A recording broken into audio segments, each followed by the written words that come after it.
The Voice, que devient Anne Silla, l'une candidate les plus marquantes de l'émission? Il y a 7 ans, les téléspectateurs de TF1 découvraient le visage, mais surtout la voix d'Anne Silla, l'une des candidates les plus emblématiques de The Voice. Mais que devient la jeune chanteuse qui a marqué à tout jamais l'histoire de l'émission? Le parcours d'Anne Silla ferait rêver n'importe quel candidat de télécrochet musical.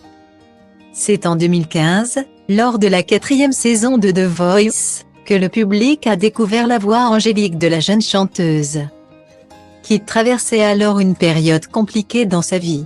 À l'époque, Anne Silla s'était présentée devant les coachs retournés, avec le crâne rasé.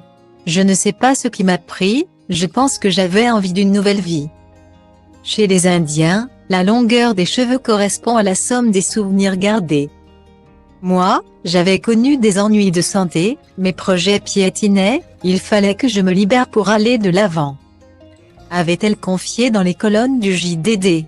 Dans l'émission 50 Insides, de Nikos Aliaga, Anne Silla s'était épanchée sur l'événement personnel qui l'avait fragilisée, juste avant de passer sa première audition à l'aveugle.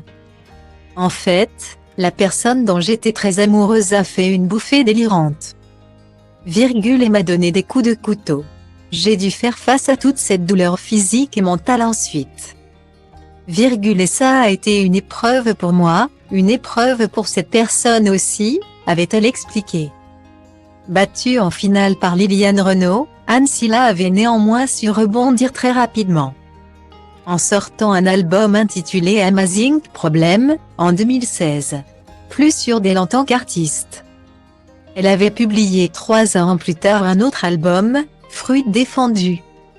En 2021, la chanteuse, qui célèbre ses 33 ans ce dimanche 5 mars, participait à The Voice All-Stars et rejoignait une nouvelle fois l'équipe de Florent Pagny, son mentor. Une saison remportée haut la main et qui a permis à Anne Silla de gagner encore plus en popularité.